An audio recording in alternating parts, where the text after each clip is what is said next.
வணக்கம். வாழ்க வளமுடன். இன்னைக்கு ஞானசத்திரத்தில ஒரு அற்புதமான மகானோட ஜீவசமாதி பத்தி பார்க்கலாம். அந்த அற்புதமான மகான் யாருன்னா, திருக்கோவில் ஞானானந்தகிரி சாமிகள். மிகப்பெரிய மகான் 300 வருடத்துக்கு மேல வாழ்ந்ததா சொல்லுவாங்க. ஏன்னா அவங்களோட பிறப்பு எங்கேயும் அறியல. கர்நாடகாவுல மங்களபுரத்தில பிறந்ததா சொல்றாங்க. ஆனா அவங்க பிறந்த ஆண்டு எல்லாம் தெரியாது. அவங்க 300 வருடங்கள வாழ்ந்ததா சொல்லுவாங்க அவங்க. அப்புறம் இன்னொன்னு சொல்லுவாங்க, அவங்க பாண்டிச்சேரியில இருந்த மகாகவி சுப்பிரமணிய பாரதியோட குருநாதர்ன்னு சொல்றாங்க.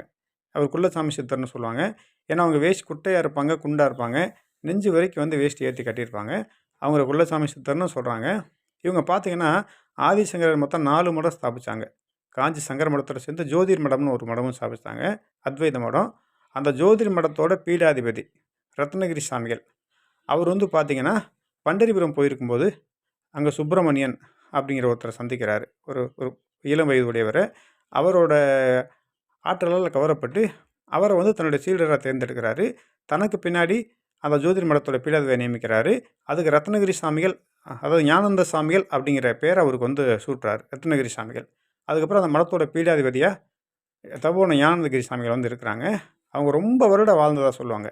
ஏன்னா, ஒன் டைம் பார்த்தீங்கன்னா, திருவண்ணாமலை வந்துட்டு இங்க திருக்கோயிலூர் போய் அவரு ஞானந்த சாமிய தரிசனம் பண்ணிட்டு காஞ்சிபுரம் போவாங்க. காஞ்சி மகாபெரியவர பார்க்க. அப்ப காஞ்சி மகாபெரியவர பார்க்க போறப்ப இது மாரி சொல்லியிருக்காங்க. நாங்க இந்த மாரி திருவண்ணாமலை போயிட்டு வந்தோம் அப்டின்ட்டு. அவரு கேட்டுருக்காரு, அவர்ல பெரியவாள பார்த்தீங்களா? அப்டின்ட்டு. அவங்க சொல்லியிருக்காங்க, அவங்க பெரியவான்னு சொல்றா, ஆமா நான் ஞானந்த சாமிய பார்த்தோம். ஞானந்தகிரிய பார்த்தோம் அப்டின்னே சொல்லியிருக்காங்க. அவரு மகாபெரியவர் ரொம்ப வருத்தப்பட்டுருக்காரு. அவர் சொல்லியிருக்காரு, அவர நாங்களே இப்டி சொல்ல மாட்டோம். அவர் ரொம்ப பழமையான ஒரு பல தலைமுறைக்கு முன்னாடி இருந்தவரு. அவர் எங்க மடத்தோட பீடாதிபதி. அவர நாங்களே தாத்தா சாமிகள் தான் சொல்லுவோம். ஏன்னா, அந்த அளவுக்கு அவர் வயதிலயும் சரி, ஞானத்திலயும் சரி எங்களோட உயர்வானவரு. அவர நாங்களே உரிமையில பேச மாட்டோம். தாத்தா சாமிகள் தான் சொல்லுவோம். தவற திருத்திக்கங்க. ஞானந்தகிரின்னு சொல்லாதீங்க. தாத்தா சாமிகள் அப்படின்னு சொல்லுங்க அப்படின்னாங்க. அப்ப எல்லாம் மன்னிப்பு கேட்பாங்க. இனிமேல் தாத்தா சாமிகள்னு சொல்றாங்கய்யா மன்னிச்சுக்கங்க அப்படின்னு சொல்லுவாங்க. அந்த அளவுக்கு வயதிலயும் சரி, ஞானத்திலயும் சரி ரொம்ப மூத்தவங்க தவோன ஞானந்தகிரி சாமிகள்.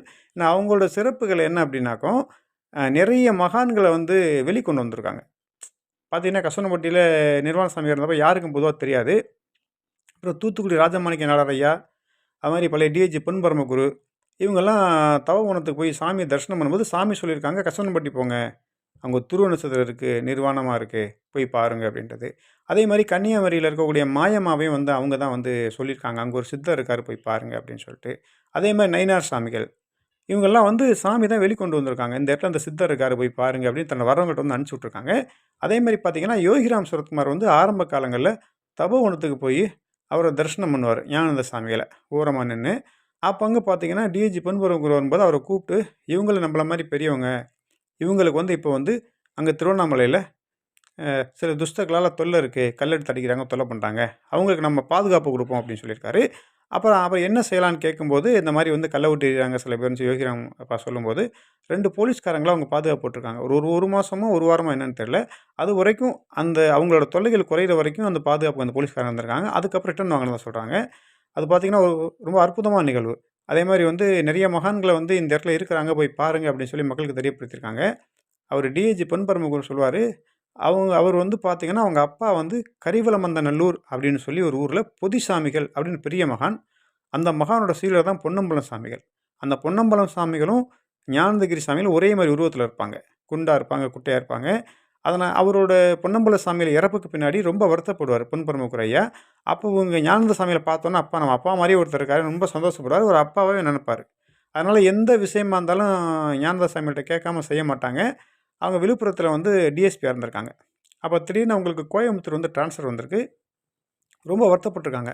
எப்படி சாமிய பார்க்காம இருக்க போறோமோ அப்படின்னு சொல்லிட்டு, நேரு தவவனம் சாமிட்ட சொல்லியிருக்காங்க. சாமி இந்த மாரி எனக்கு ட்ரான்ஸ்ஃபர் வந்திருக்கு அப்படின்னு சொல்லியிருக்காங்க. அவங்க சொல்லியிருக்காங்க, உட்காருங்க இங்கேயே போட சொல்லுவோம் அப்படின்னு சொல்லியிருக்காங்க. கொஞ்ச நேரம் கழிச்சு வந்திருக்கு, உங்களோட ட்ரான்ஸ்ஃபர் ரத்தாயிடுச்சு. உங்கள தொடர்ந்து பழையபடி இங்கேயே இருக்க சொல்லியிருக்காங்க விழுப்புரத்துலன்னு சொல்லியிருக்காங்க. அது மாரி நெறைய அற்புதம் நிகழ்த்தியிருக்காங்க சாமி. சாமியோட வந்து அந்த அந்த உடம்பு, அந்த வயது இதெல்லாம் யாராலயுமே கணிக்க முடியாது. ஞான நிலையிலயும் ரொம்ப உச்ச நிலையில இருந்தவங்க. அவங்களோட ஜீவசமாதி 1974ல இப்ப ஜீவசமாதி இருக்கக்கூடிய திருக்கோயிலூர் ஞானந்த தபோவனத்தில அவங்க ஜீவசமாதி இருக்கு. ரொம்ப அற்புதமான ஞானி. இவரு இங்க அவங்க நெறைய பஜனை பாடிக்கிட்டே இருப்பாங்க. விட்டல் மகராஜ்ங்கிறவர் பஜனை பாடிக்கிட்டே இருப்பாரு அவர பத்தி. அது மாரி எப்பயுமே ரொம்ப அற்புதமா ராமநாமம் இருக்கும். பஜனைகள் நடந்துகிட்டு இருக்கும். அன்னதானம் நடந்துக்கிட்டு இருக்கும். அந்த அன்னதானம் நடக்கும்போதெல்லாம் சாமி குறுக்க நடந்து வந்துக்கிட்டே இருப்பாங்க. அந்த பஜனை பாடும்போது சாமி குறுக்க நடந்துக்கிட்டே இருக்காங்க. ரொம்ப தெய்வீகமா இருக்கும். நீங்க வந்து யாராவது திருவண்ணாமலை போனீங்கன்னா, திருவண்ணாமலை போற வழியிலேயே தான் திருக்கோவிலூர் இருக்கு. அங்க தான் தபோவன மடம் இருக்கு. அங்க தான் சுவாமியோட ஜீவசமாதி இருக்கு.